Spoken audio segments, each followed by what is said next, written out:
할렐루야, 여러분 반갑습니다. 또 사랑하고 축복합니다. 오늘 성령 강림절 2부 예배 나오신 우리 여러분 모두 1층과 2층과 또한 온라인으로 함께 예배하시는 모든 분들에게 우리 성령 하나님이 허락하시는 놀라운 은총과 그 은사가 넘쳐나시기를 주의 이름으로 축복을 드립니다.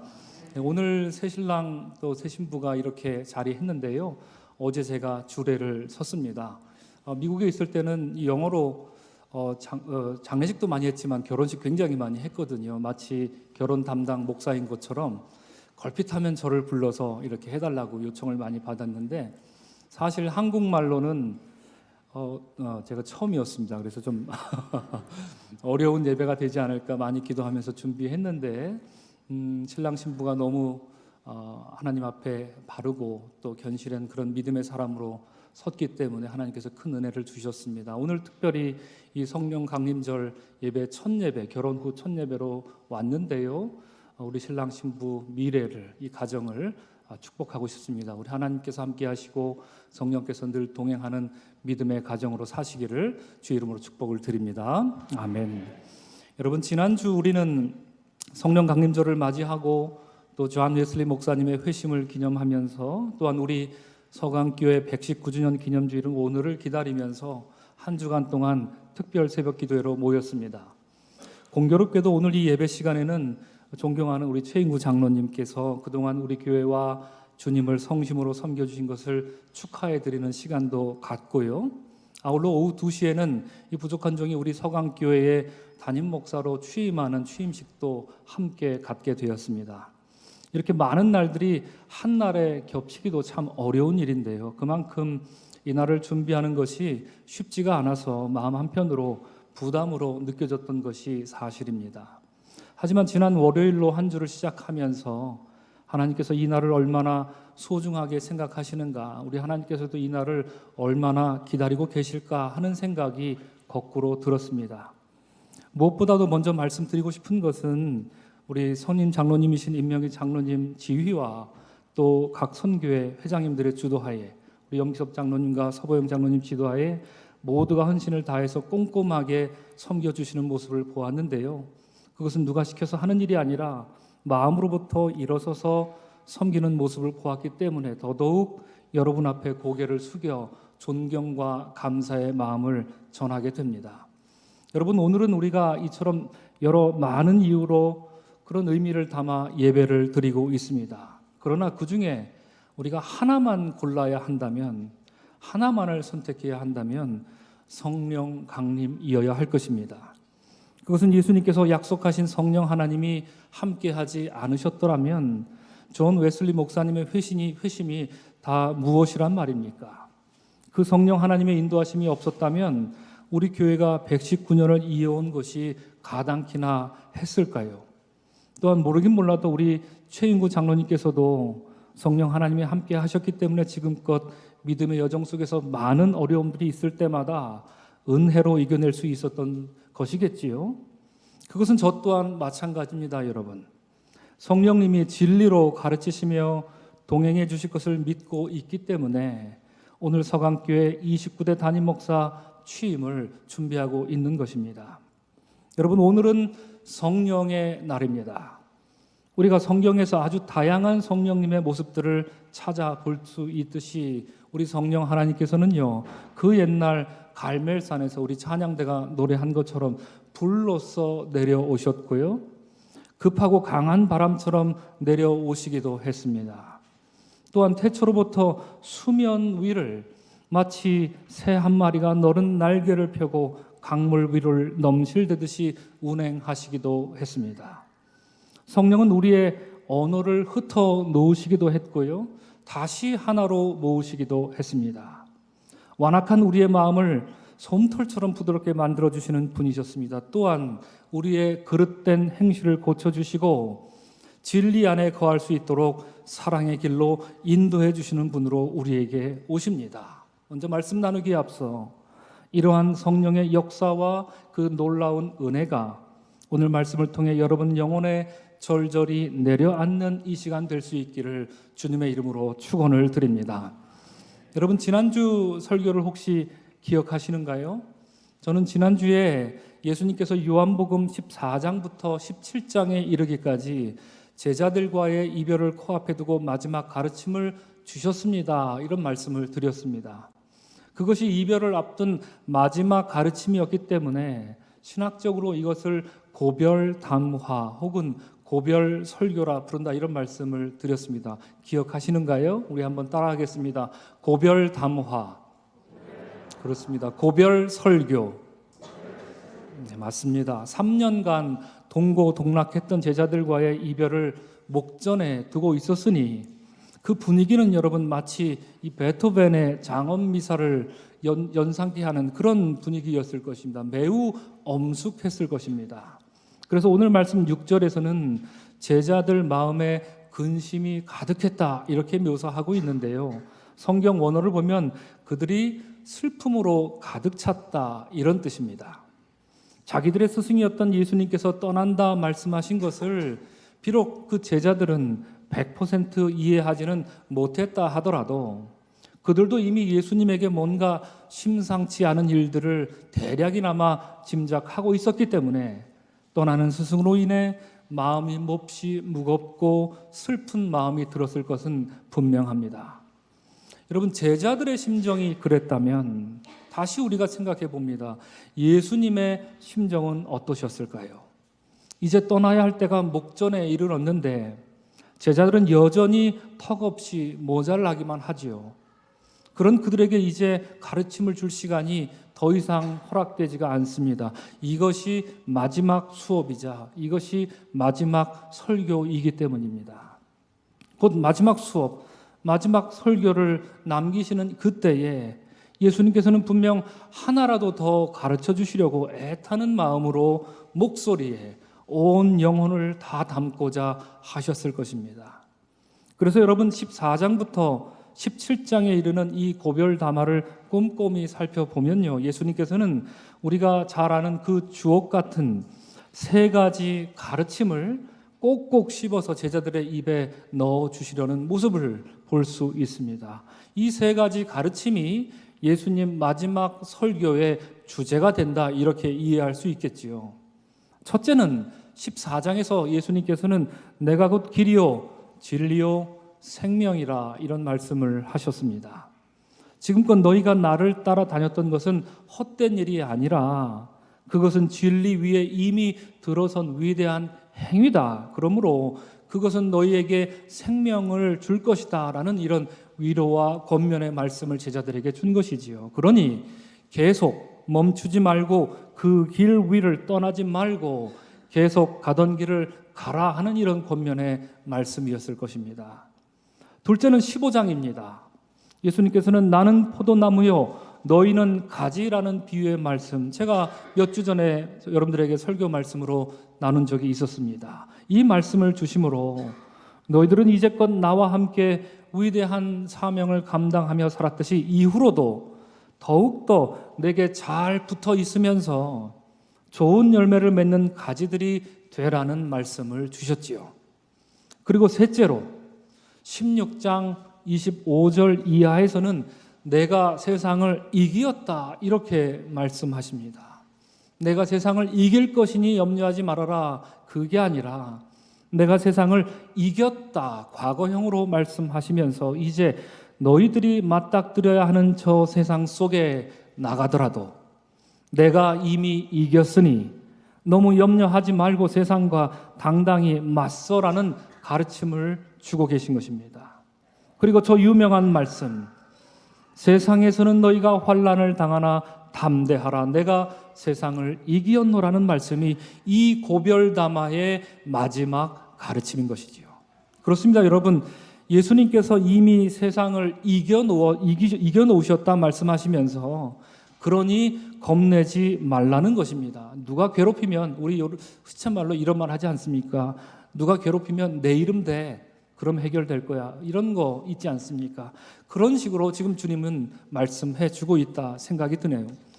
여러분 한번 따라해 보겠습니다. 그리스도인의 싸움은, 크게 따라하겠습니다. 그리스도인의 싸움은 이기고 싸우는 것이다. 네, 이건 제가 만든 말인데요. 다른 분이 혹시 이 말을 쓰시면 저한테 로열티를 지급하라고 꼭 전해 주십시오. 여러분, 그리스도인의 싸움은 이겨놓고 싸우는 것입니다. 그 근거는 바로 오늘 예수님께서 하신 말씀에 오롯이 근거가 됩니다. 이미 세상을 이기신 예수님을 따라 사는 삶이니 우리의 싸움은 비록 지치고 힘들고 우리를 낭만케 하는 일들이 많이 있을지 모르나 우리들의 싸움은 이미 이겨놓고 싸우는 것이다 라는 그런 말씀입니다. 여러분, 우리 주님이 이미 승리하셨습니다. 그 승리가 오늘 성령의 은혜로 이 자리에 나오신 여러분 모두에게 함께하고 임할 수 있기를 주의 이름으로 축복을 드립니다. 그렇습니다. 여러분, 예수님의 고별 담화인 요한복음 14장부터 17장은요 그야말로 제자들을 향한 예수님의 사랑과 온정이 고스란히 담겨 있습니다. 공생의 기간 동안 사람들을 만나실 때마다 그토록 많이 우셨던 이 울보 예수님께서는 이 말씀들을 제자들에게 주실 때에 아마도 모르긴 몰라도 아니 분명히 그의 눈가에 그렁그렁 이슬이 맺혀 있었을 것이 어렵지 않게 상상이 됩니다. 그것은 제자들을 향한 예수님의 극진하신 사랑이라고 밖에는 달리 설명이 되지 않는 것입니다.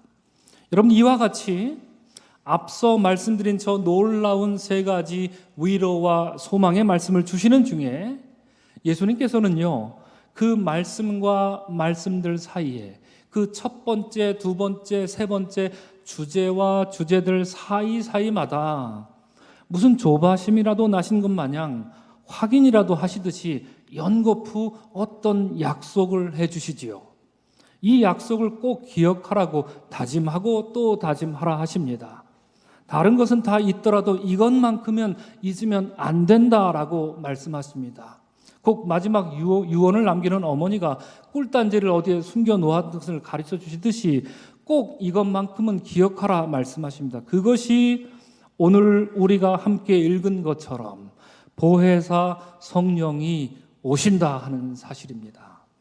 보혜사 성령의 약속은 14장, 15장, 16장에 걸쳐서 모두에 걸쳐 나옵니다. 앞서 말씀드린 세 가지 가르침이 찬송으로 치면 각각 1절, 2절, 3절이라고 한다면 여러분, 이 보혜사 성령의 약속은 마치 후렴구처럼 나오고 있습니다. 앞서 우리가 부른 찬송가 185장으로 치자면 1절, 2절, 3절 세 가지 가르침이며 성령이 오셨네, 성령이 오셨네 이렇게 부르는 후렴구가 보혜사 성령의 약속처럼 마치 24장, 15장, 16장에 나오고 있다는 얘기지요. 또 기억하고 또 기억하고 또 기억하라는 말입니다. 보혜사 성령, 여러분 보혜사는 무슨 뜻입니까? 혹시 그 뜻을 아시는가요? 어제 토요일 새벽 기도 시간에 여러분 제가 이 보혜사 성령에 대해서 잠시 말씀드렸는데요. 한 20분 정도 설교를 한 것 같습니다. 여러분 어제 토요일 새벽 기도의 설교를 유튜브를 통해서 제가 원래 이런 말 하는 사람이 아닌데요. 꼭 한번 들어봐 주시기를 바랍니다. 왜냐하면 제가 이런 말씀을 드리는 건 여러분 미국에는요. 재림 예수님들이 참 많이 계세요. 여기저기에 예수님들이 내가 재림 예수다 하는 사람들이 참 많습니다. 한국에도 많지요. 그런데 유독 한국에는요. 재림 예수를 사칭하는 보혜사 성령들이 참 많아요. 내가 보혜사 성령이다. 내가 보혜사 성령이다.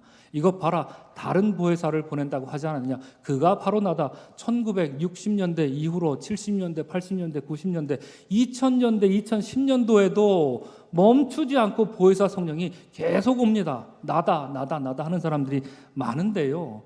이 보혜사 성령에 대해서는 제가 꼭 시간을 내서 여러분들에게 특강을 한번 해드리도록 하겠습니다. 보혜사 성령이라는 말, 사실 한국에 왜 이렇게 보혜사 성령이 많냐면요. 그것은 한국말, 우리말 성경 번역 때문에 그런 게 있습니다. 이 자세한 말씀을 드리긴 좀 어렵습니다. 다만 이 성경을 읽을 때 미국 사람들이 읽는 그 내용과 한국 사람들이 읽는 그 내용이 조금 어감이나 여러 가지 의미상으로 좀 다르게 받아들이는 게 있습니다. 무슨 말씀이냐면 여러분 요한복음에 나오는 성령님의 이름이 무엇입니까? 우리가 오늘 성경 말씀에 나오는 그 성령님의 이름이 무엇이죠? 한국말로 모르십니까? 보혜사 성령 이렇게 나와 있지 않습니까? 그런데 제가 만약에 미국 사람들한테 요한복음 14, 15, 16장에 나오는 성령님의 이름이 무엇입니까? 그러면 열이면 열 다 다르게 대답할 거란 말입니다. 왜냐하면 성경 번역에 따라 다 다르게 번역했기 때문입니다. 우리 한글 성경에는 보혜사라고 하나만 이렇게 번역되어 있는데요. 보혜사란 말로 이 말을 다 담을 수가 없습니다. 그러니까 영어 성경만 같더라도 천차만별로 특별히 강조하는 그거에 따라서 이렇게 번역을 하는데요. 그 자세한 내용을 다 드리지 못하지만 그런 번역상의 문제가 있다 보니 마치 이 보혜사라고 하는 한국말이 무슨 유일한 무슨 고유 명사라도 되는 것이냐, 내가 보혜사다 이렇게 떠들어대는 사람들이 많이 있는데요. 여러분, 우리 그러시면 안 됩니다. 우리가 정확히 성경 말씀을 이해해야 하는데요. 이 보혜사라고 하는 말은 성경 원어로 파라클레토스라고 합니다. 한번 따라하겠습니다. 파라클레토스. 어렵지 않으시지요? 다시 한번 따라하겠습니다. 파라클레토스. 조금 어려우시더라도 잘 새기면서 잘 들여주시면서 한번 새겨주셨으면 합니다. 오늘 저는 말씀 중에 일부러 보혜사란 말을 쓰지 않겠습니다. 파라클레토스라는 말을 일부러 쓰도록 하겠습니다. 여러분, 이것을 먼저 기억할 필요가 있습니다. 이 파라클레토스가 무엇인지 이해하려면, 한국말로 보혜사라고 번역된 이 말을 기억하려면 예수님 당시의 그리스 문화 속에서 파라클레토스는요, 사람들이 일상생활에서 사용하는 말이 아닙니다. 사실 실제 일상 용어가 아닙니다. 잘 나오지 않는 단어입니다.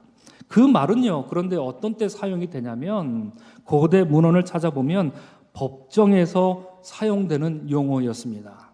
말하자면 여러분, 궁지에 몰린 피고에게 그에게 다가가서 법적인 자문으로 돕는 그런 존재를 파라클레토스라고 합니다. 마치 여러분 법정에는 어떤 사람들이 나오나요? 판사가 있고 검사가 있고 또 변호사가 있고 피고가 있고 원고가 있겠지요? 그런데 그 피고가 이제 곧 재판장에 판결문이 낭송되기 직전에 이르는 것입니다. 그래서 덜덜덜덜 떨고 있는 상황입니다. 그때에 누군가 그에게 다가가 이 피고를 변호해 주면서 이 판결을 뒤집는 일이 일어난다는 그 얘기겠지요. 그때 그 피고에게 다가가서 그를 돕는 존재, 어떤 존재일까요, 여러분? 변호사 역할이겠죠. 그러나 사실 변호사란 말도 적합한 단어는 아니에요. 그러니까 이 번역상에 헷갈리는 점이 있는 겁니다. 그 안에 고르라고 하면 변호사 역할이겠지만 사실 변호사란 말도 딱히 그렇지만은 않습니다. 그렇기 때문에 이 말이 변호사라고 우리가 번역하고 있지 않는 것이겠죠. 여튼 모르긴 몰라도 이 파라클레토스는 일단 법정에서 두려움에 벌벌 떨고 있는 그 피고에게 찾아가서 그에게 법적 자문을 해줌으로써 이 판결을 뒤집을 수 있을 정도로 막강한 영향력을 갖고 있는 존재가 바로 파라클레토스입니다. 여러분, 이런 점에서 우리가 예수님의 십자가 처형을 한번 생각해 보면 좋을 것 같습니다. 우리가 알다시피 유대인들은요, 죄 하나 없으신 예수님에게 죄인이라는 누명을 씌워버렸습니다. 첫 번째, 불의한 자기들의 죄를 덮기 위해서 오히려 예수님에게 율법을 어긴 불의한 자라는 누명도 씌웠습니다. 두 번째죠. 그리고 끝내 로마의 총독 빌라도의 법정 판결로 인해서 십자가형이라는 심판을 받으셨습니다. 이게 세 번째입니다. 이것은 죄에 대하여, 의에 대하여, 그리고 심판에 대한 것입니다.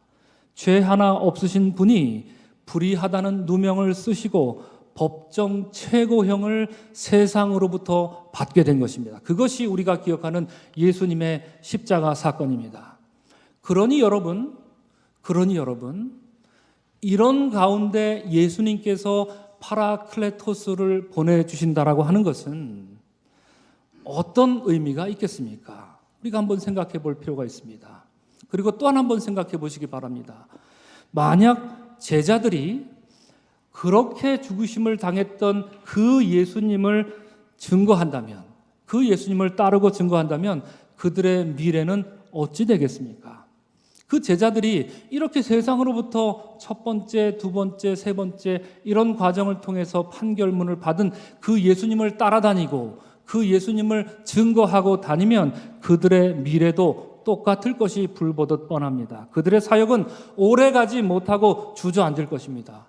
12명이 나오든 1200명이 나오든 10,000명이 나오든 사람들은 그들을 싸그리 잡아다가 그들을 똑같이 십자가 처형을 시켜버리고 말 것입니다. 왜냐하면 그 판결문이 아직 유효하기 때문입니다. 예수님에게 내렸던 그 판결문이 유효하기 때문에, 이 판결이 뒤집어지지 않았기 때문에 지금 이 상태로 누군들 그 예수님을 증거한다라고 하면 그 판결문, 유효한 판결문이 여전히 적용될 것이라는 말입니다. 그 판결문은 여전히 살아있을 것입니다. 그러므로 이런 것을 예견하신 예수님께서는 이제 비록 자신은 아버지로 돌아갈 것이고 그의 미래, 임박한 미래는 어떠할 것이며 이제 곧 십자가를 지고 나는 십자가에 죽을 것이며 그러나 부활하고 승천할 것이다 하는 이런 미래를 알고 계셨지만 이제 더 이상 제자들과 함께 하지 못할 것을 알고 계셨기 때문에 뭔가 제자들을 위해 대책을 마련해 주고자 하신 것입니다. 즉흥적인 대책 마련이 아니라 이미 오래전부터 예수님께서는 제자들을 보시며 내가 가고 없을 때 저희들이 불쌍하게 살아나갈 것을 생각하면서 이미 오래전부터 준비하고 계셨으며 그것을 아버지 하나님께 보내달라고 말씀하실 것인데, 그렇게 해서 오는 자가 누구냐면 바로 파라클레토스이신 성령이었던 것이지요. 이런 점에서 오늘 말씀 7절과 8절에서 특별히 7절 앞부분을 보시면 여러분, 예수님께서는 내가 떠나는 것이 너희에게 유익이다 이렇게 가슴 아픈 말씀을 하십니다. 왜 유익이라 말씀하셨을까요, 여러분? 첫째로 예수님께서는 누누이 나는 나를 보내신 분의 뜻을 행하고 보내신 분에게 돌아갈 것이다 이 말을 요한복음에서 내내 말씀하셨습니다. 새벽기도 시간에 나오신 분들은 제가 몇 번 말씀드렸지요. 예수님께서 나는 보내심을 받았고 그렇기 때문에 나를 보내신 아버지께로 돌아가는 자다 이렇게 자기를 소개하신 게 요한복음 3장부터 20장까지 나옵니다. 계속 연거푸 본인을 소개하실 때 나는 보내심 받았으니 나를 보내신 자에게 돌아갈 것이다 이 말씀을 계속 하십니다. 그렇게 계속 말씀하셨으니 사실 돌아가시는 것이 맞겠지요. 그리고 두 번째 이유는요, 앞서 말씀드린 것처럼 예수님은 불의한 판결을 받으신 분 아니겠습니까? 그 불의한 판결을 내린 자들이 예수님을 다시 보게 된다면 어디 그냥 놔두려고 하겠습니까? 자신들의 치부를 가리기 위해서라도 다시 예수님을 붙잡으려고 하겠지요. 그런데 어디 예수님만 잡으려 하겠습니까? 앞서 말씀드린 것처럼 만일 제자들이 그 예수님과 다시 같이 붙어 다니는 모습을 보기라도 한다면 그 불의한 자들은 예수님의 씨를 말려버리려 달려들어서 제자들까지 붙잡아 죽이려 할 것 아니겠습니까? 그러니 예수님께서는 내가 떠나는 것이 너희 신상에 좋다 말씀하시는 거겠지요. 너희들의 안전을 위해서라도 육신으로 내가 너희들과 더 이상 함께하지 않는 것이 좋지 않겠느냐 말씀하시는 것입니다. 그런데 그게 다가 아니었습니다. 예수님께서는 그 7절과 8절 이어서 말씀하시기를 내가 떠나가지 아니하면 보혜사가 너희에게로 오시지 아니할 것이요 가면 내가 그를 너희에게로 보내리니 그가 와서 죄에 대하여 의에 대하여 심판에 대하여 세상을 책망하리라 하셨습니다. 여러분 무엇에 대해서 책망하신다고요? 첫째는 죄에 대하여 의에 대하여 심판에 대하여 책망하실 것이다 말씀합니다. 여러분 세상이 예수님께 저지른 그 악한 행위가 이 죄와 의와 심판이란 것으로 요약되고 있는 것이죠. 앞서 제가 말씀드렸습니다. 그러나 예수님께서 다시 아버지께로 돌아가시면 보혜사이신 성령 곧 파라클레토스이신 성령을 보내주실 것인데 그 영은 세상이 예수님에게 행했던 그 악한 행위들, 세 가지로 요약되는 그 악한 행위들, 곧 죄 없으신 분에게 불의하다는 누명을 씌웠고 법정 최고형을 선고했던 것에 대해서 그 파라클레토스가 오히려 거꾸로 책망하고 심판하겠다라는 말씀인 것입니다. 여호와의 신원의 날이 곧 이를 것이라는 말씀입니다. 파라클레토스이신 성령께서는 이를 위해서 올 것이라는 말입니다. 이로써 저 세상을 책망하심으로 그 모든 것들을 전복시키고 뒤집을 것이란 말씀을 오늘 예수님께서 그 제자들에게 놀라운 소망과 위로의 말씀을 들려주고 있는 것입니다. 성령이 오시면 이제 누가 죄인이고 누가 불의를 행한 자들인지, 그리고 누가 심판을 받아야 할 자들인지 그 법적 책임을 다시 묻겠다는 말을 하고 있는 것입니다. 이처럼 예수님의 십자가 사건 판결이 뒤집어질 것이니 너희 제자들은 이제 성령이 오시면 안심하라.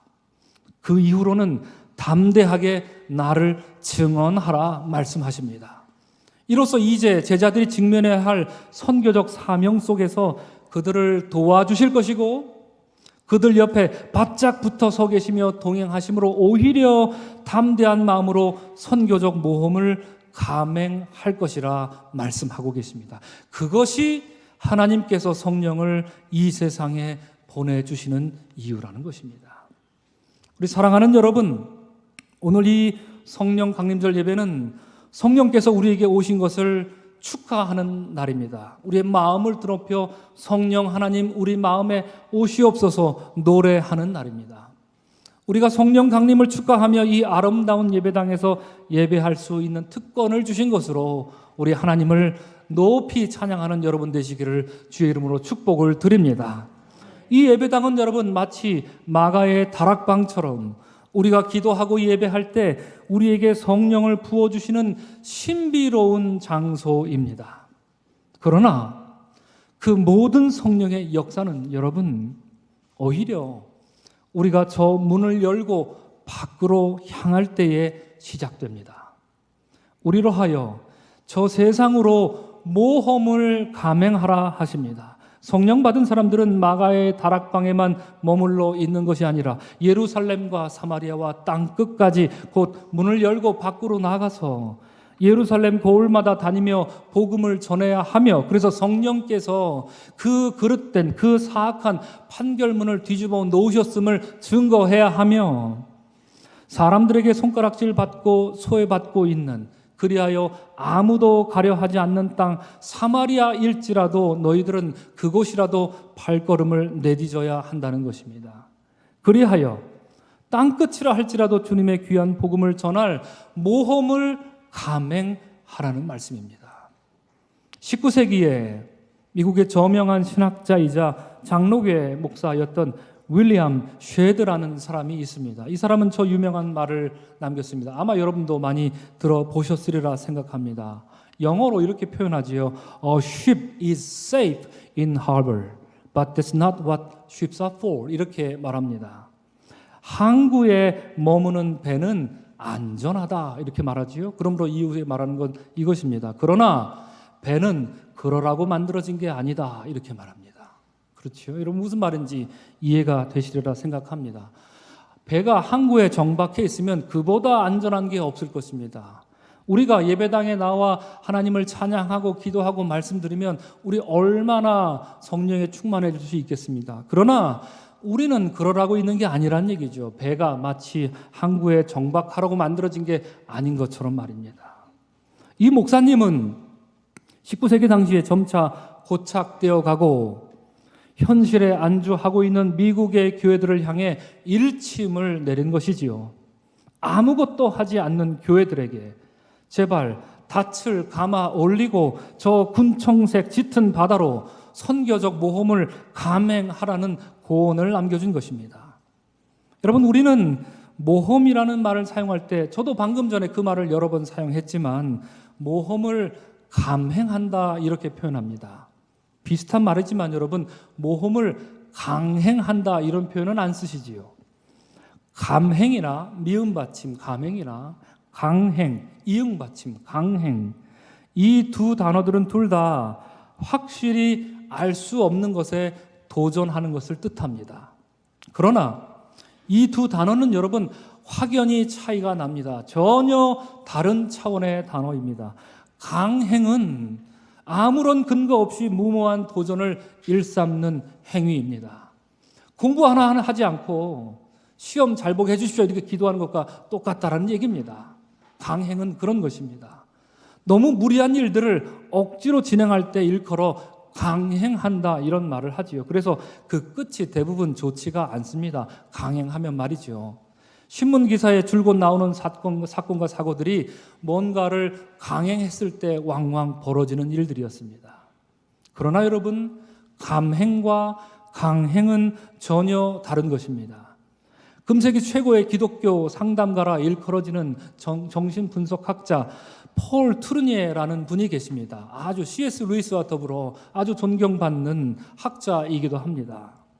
폴 투르니에는 그의 책 모험으로 사는 인생이라는 책에서요 이런 말을 하죠. 하나님은 모험을 감행하시는 분입니다. 이런 표현을 씁니다. 그리고 우리의 삶은 마치 그 보이지 않는 모험가이신 하나님을 신뢰하고 덩달아 나선 모험가들이다 이렇게 묘사하고 있습니다.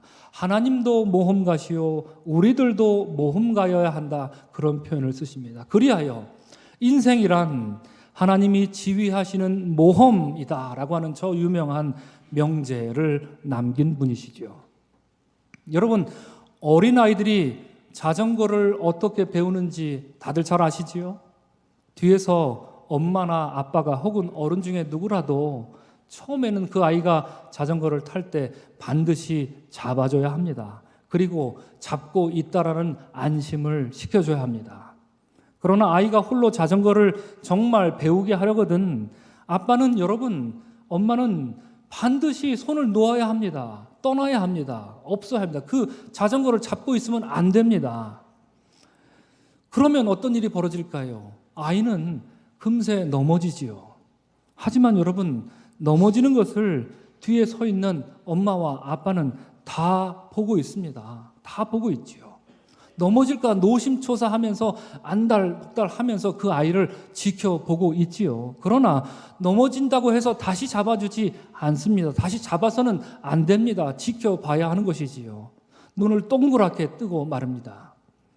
아이가 자유롭게 자전거를 탈 때까지 아빠와 엄마는 또 보호자는 떠나는 법이 없습니다. 100번이든 1000번이든 넘어지면 다시금 일어설 때까지 뒤에서 지켜봐 줍니다. 그 아이가 혼자 자전거를 타는 것은 이 아이에게 모험이겠지요. 그걸 옆에서 누가 모르고 지켜보는 사람들은 어쩌면 저렇게 애엄마가 잔인하냐, 저렇게 넘어지는데 붙잡아 주지도 않냐, 이렇게 생각할지도 모를 일입니다. 그 아이에게는 정말 대단한 모험입니다. 자전거를 어떻게 탄단 말입니까? 그러나 여러분, 그렇게 줄곧 넘어지는 아이를 지켜보는 그 엄마와 아빠, 그 보호자에게도 아이를 자전거를 태우게 하는 것은 더 큰 모험입니다.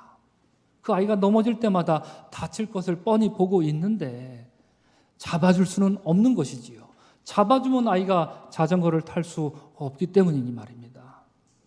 우리 사랑하는 서강의 성도 여러분, 오늘 119주년 창립 기념주일을 맞아서 우리 교회가 이후로 감행해야 할 모험이 무엇인지 성령께서 우리를 예배하는 우리 각자에게, 우리 모두에게 깨닫게 해주시기를, 여러분 기도하는 여러분 되시기를 주의 이름으로 축복을 드립니다. 우리 교회의 과거 역사는 여러분 말도 안 되는 역사입니다. 정말 말도 안 되는 역사입니다. 제가 어제도 우리 서강교회 역사를 다시 한번 들춰봤습니다. 1902년에 먹고 살기 힘들었던 이 마포 서강에 교회가 웬 말입니까? 그렇게 배불렀습니까? 교회를 세우게 말입니다.